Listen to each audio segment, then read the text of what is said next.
Hola, hola, buenos días. Un día más para compartir con ustedes temas de salud como todos los jueves. En el día de hoy la doctora Aide no me acompaña, pero traje refuerzo. Traje una amiga, una colega que trabaja con nosotros en el Centro Policlínico Nacional para discutir y conversar de un tema sumamente interesante para la población. Un tema que muchas personas padecen esta patología, esta enfermedad, y que lamentablemente no es la enfermedad per se lo que hace mucho daño, sino las complicaciones que vienen con ella a largo y a corto plazo.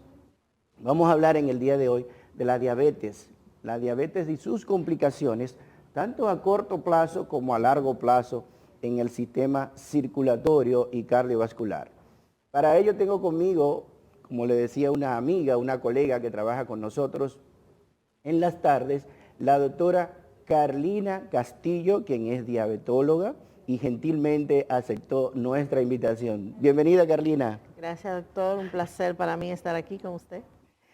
La verdad que te agradezco muchísimo que nos acompañe porque este tema de hablar de diabetes, muchas personas tienen algunas confusiones y piensan que tengo el azúcar elevada y no pasa nada. Sí. ¿Cómo yo sé realmente, Carlina, cuándo soy diabético? Cuando una persona ya necesita entender que su azúcar está subiendo y que es peligroso y que puede producir daño futuro a su salud. ¿Cómo diagnosticamos la diabetes? Oh, doctor, muy fácil. La diabetes trae síntomas, pero debemos saber también que existe algo que se llama prediabetes, que a veces no da síntomas, pero que algunos médicos lo dejan pasar por alto. Cuando le hacen los análisis de rutina al paciente, ven una glicemia probablemente de 105, no, eso no es nada, pero ahí es que está la alerta. Ahí es que está la alerta. Debemos tomar en cuenta esto nosotros los médicos para saber que debemos mandar a hacer otros análisis más profundos para saber si ya hay una diabetes. Eso es interesantísimo ver que tú mencionas entonces la palabra prediabetes, porque a veces, como tú dices, la persona dice, bueno, yo tenía la glicemia en el borde, tengo 105, tengo 104, tengo 100, y a veces realmente no se le da importancia. Entonces ya desde Exacto. ahí tenemos que hablar de prediabetes y hay que comenzar a hacer cosas. Claro que sí, claro que sí. Primero, la base es prevenir que esto llegue a diabetes. Y esto lo hacemos con cambio en el estilo de vida. Una dieta saludable, actividad física y tomar ciertas medidas. O sea, y el diagnóstico entonces ya de pasar, o sea, ese paso de que prediabetes a decirle definitivamente, mire, ya lamentablemente usted es diabético, ahora sí ya necesitamos un tratamiento obligatorio que ya tendría que ser farmacológico, pastillas, insulina, además. ¿Cómo entonces hacemos ya, cómo decimos a nuestro paciente, usted es diabético? Sí.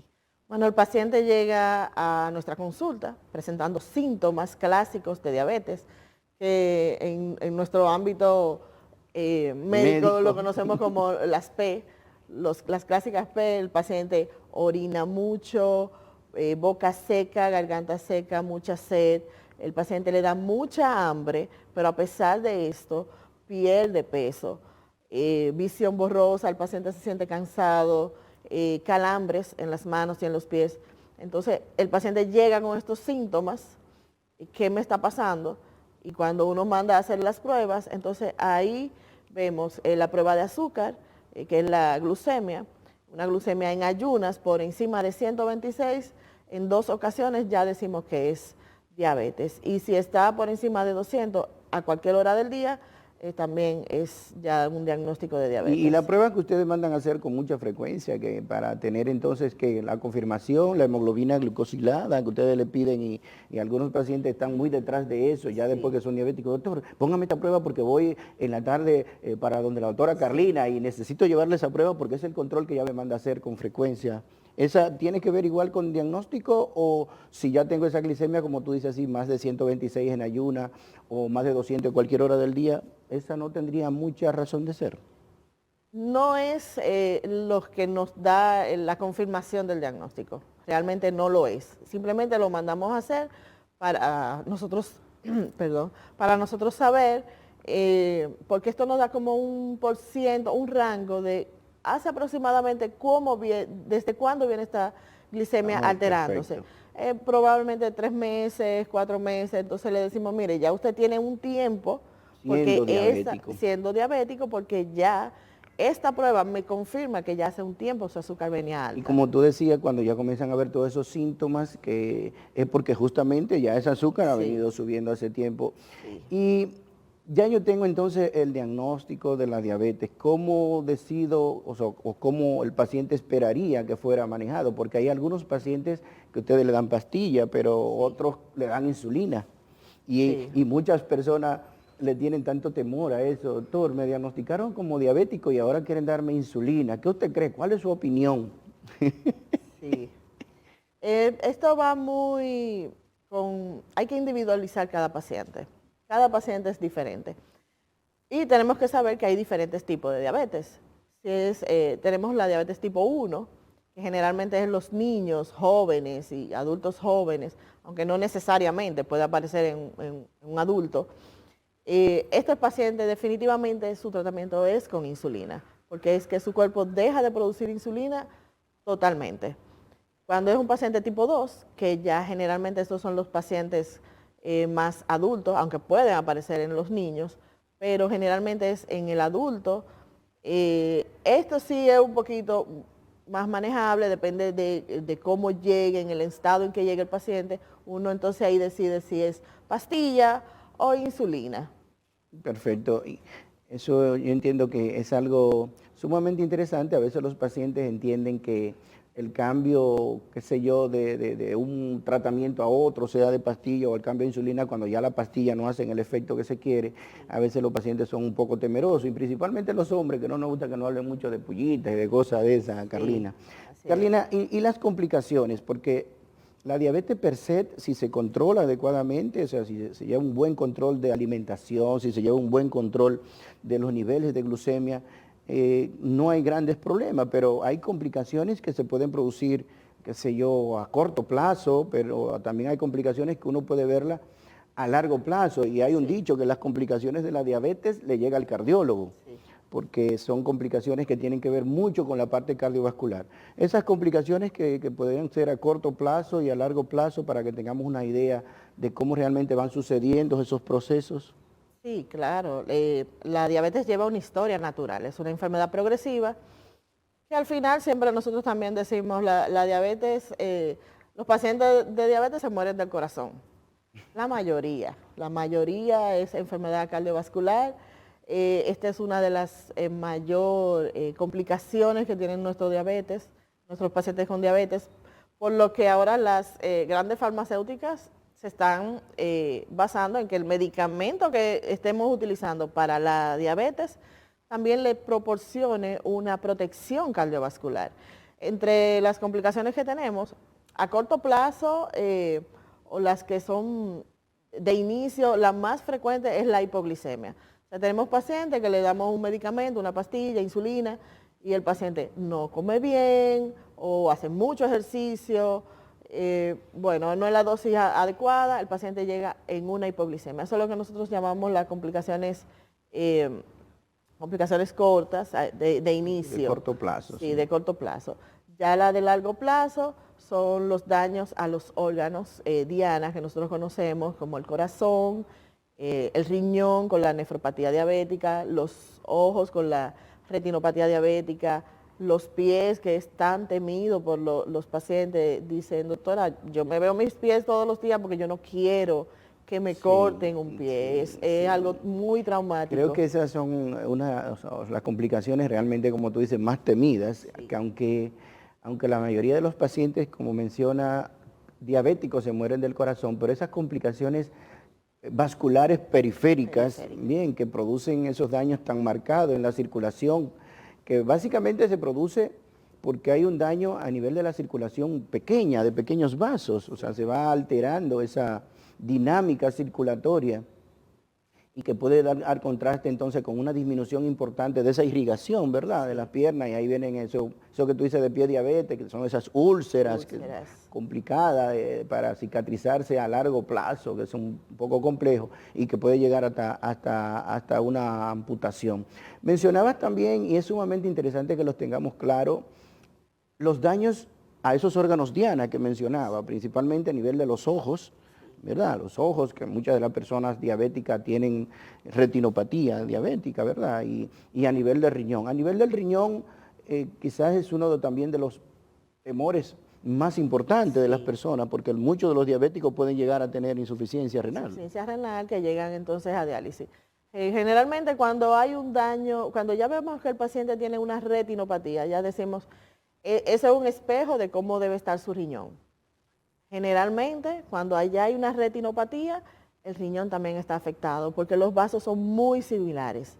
Entonces, igual pasa con la disfunción sexual en el hombre, que ya cuando hay un daño a nivel vascular, el paciente empieza a tener problemas de erección. Tú has tocado un tema sensible ahí, un tema sensible hacia la población masculina. Y claro está, no deja de afectar a la femenina también, claro, de manera indirecta, porque muchísimos de los hombres diabéticos o que tienen trastornos ya de hidratos de carbono, que comienza a subirle un poco la glicemia, el azúcar, a veces no quieren ni someterse a los tratamientos porque ellos creen que es el tratamiento que le hace daño. A veces ellos creen que es la pastilla que le hace daño, igual que la pastilla de la presión. No se quiere tomar la pastilla de la presión porque creen que es la pastilla que le hace daño. No hay duda de que hay medicamentos, unos más que otros, que pueden tener efectos sobre la erección. Desde el punto de vista de hipertensión arterial, de control de hipertensión y demás, hay algunos. Pero los médicos tenemos la precaución, y esencialmente si uno tiene por delante un hombre joven, tiene la precaución de que los medicamentos que se proporcionen tengan el menor efecto posible sobre esa parte de la virilidad. Entonces, tú que mencionas eso, ¿qué hace más daño entonces? Para que entendamos claro, tener esa azúcar alta descontrolada por mucho tiempo o simplemente tomar algunos medicamentos que van a ayudar a controlarla. Claro que sí, doctor. Mire, el paciente llega pensando que es la insulina, porque aquí la villana para todo el mundo es la insulina cuando no es así. Lo mejor que nosotros podemos tener es la insulina.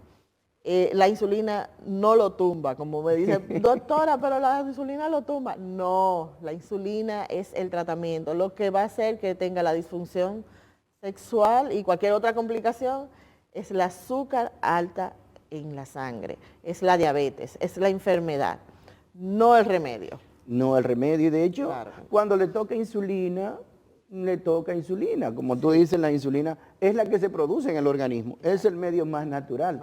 Y si su organismo dejó de producirla, porque sus células ya del páncreas no le están produciendo de la cantidad y la calidad adecuada, pues lo mejor es que lo mismo que usted producía antes, ahora se le pueda suplir. O sea, es mucho más natural, por lo tanto, entonces es un tratamiento que pudiera ser mucho menos inocuo. Es bueno que tengamos eso claro, porque te digo, a veces los pacientes tienen el temor de usar la medicación pensando que es la medicación que hace el daño, que tiene el problema, y no es así. O sea, mientras más tiempo te dura descompensado ese azúcar produciendo daño a nivel de la microcirculación, de todas las partes de su cuerpo, del cerebro, de los ojos, del corazón, de la parte cardiovascular sistémica, de las piernas, mientras más tiempo dura su azúcar elevada, produciendo daño, alteración en esa microcirculatura, más probabilidad usted tiene de que se le dañe, de que se dañe la circulación, y por lo tanto ese órgano vital de la erección depende muchísimo de lo que tiene que ver con la circulación de la sangre, con el movimiento de sangre. Claro que sí. Y tienen que saber algo también.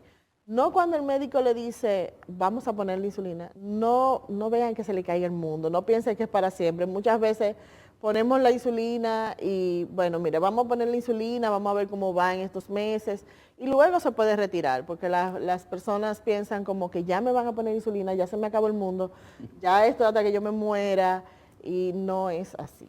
¿Y cómo los pacientes diabéticos, o sea, deben mantener su estilo de vida, o sea, desde el punto de vista de alimentación para ayudar a esa medicación? Porque no hacemos nada, igual que yo le digo a los que tienen colesterol elevado, usted no hace nada con que yo le dé esta pastilla para bajar colesterol, mire, esta pastilla para bajar colesterol, pero si usted esa pastilla de bajar colesterol no la acompaña con una disminución de la ingesta de las cosas que tienen colesterol, simplemente usted está tomando una pastilla y entrándolo por otro lado, ayudando a quemarlo por un lado y entrando más por otro lado. Entonces, desde el punto de vista de la diabetes, ¿cuál sería el comportamiento tanto de estilo de vida, alimentación y demás para ayudar esos medicamentos a controlar la azúcar en su sangre? Claro que sí. Yo le digo a mis pacientes que la base del tratamiento es el cambio en el estilo de vida.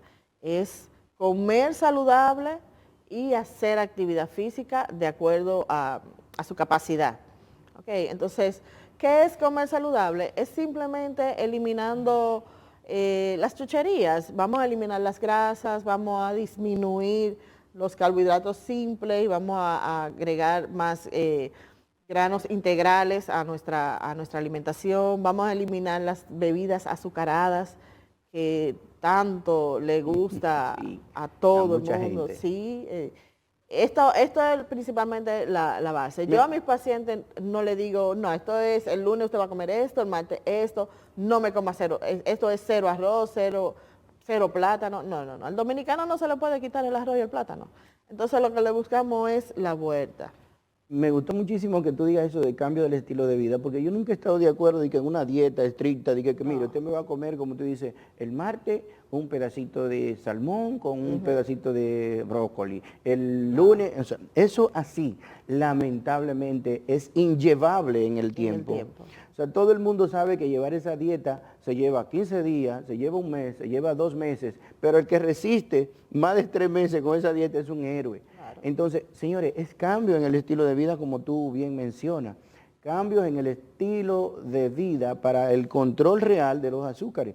Cambio en el estilo de vida significa que usted tiene que aprender sobre la marcha y a través del tiempo a cuáles son las cosas que usted puede ingerir y las cantidades que puede ingerir. Exacto. Bien, porque si lo hacemos, como te digo, por un tiempo limitado y a los 2 meses volvemos a lo mismo que hacíamos, pues no estamos en nada. O sea, no hay forma de que tú mantengas en el tiempo el control. Y entonces esos pacientes que todavía no son diabéticos, pero que están en prediabetes, ¿alguna recomendación especial para ellos? Lo que realmente tienen alguna ya otra comorbilidad, que son hipertensos o que han tenido una situación cardiovascular isquémica y que apareció esa glicemia en 105, pero no era diabético. Exacto. La prevención es lo que va a marcar el camino. Y es algo que se le dice tanto al que tiene prediabetes como al que llega, que no tiene nada, pero que tiene un riesgo. O sea, y aunque no tenga riesgo, todos estamos en riesgo de tener diabetes en algún momento si no nos cuidamos. Entonces, ¿cómo es hacerlo? Lo mismo, cambio en el estilo de vida. Es comer saludable, agregar más frutas y verduras a nuestras comidas, eliminar las bebidas azucaradas, comer más granos integrales y básico, hacer ejercicio, de acuerdo a su capacidad. Súper. Eso es interesantísimo porque la diabetes forma parte, igual que la hipertensión y que estas enfermedades denominadas enfermedades crónicas no transmisibles, o sea, son crónicas porque son a largo plazo y no transmisibles porque no se le pega a nadie. Si yo soy diabético no se lo pego a la persona que está al lado mío. Pero sí es básico eso que menciona la doctora, cambios en el estilo de vida, aprender a alimentarnos, hacer ejercicio de manera rutinaria, cambiar la alimentación a base de carbohidratos nada más y combinarla con frutas, con vegetales y disminuir esta vida de corre-corre que también llevamos, que es parte del proceso. Exacto. Carlina, la verdad es que te agradezco muchísimo que hayas compartido con nosotros en la mañana de hoy. La doctora Carlina está en el Centro Policlínico Nacional en las tardes, los lunes, los martes, los jueves, compartimos casi puerta con puerta, así que te agradezco muchísimo que hayas estado con nosotros y espero que nos acompañe en una próxima ocasión. Gracias, doctor, un placer para mí. Muchas gracias. Y para ustedes nos vemos el próximo jueves, Dios mediante.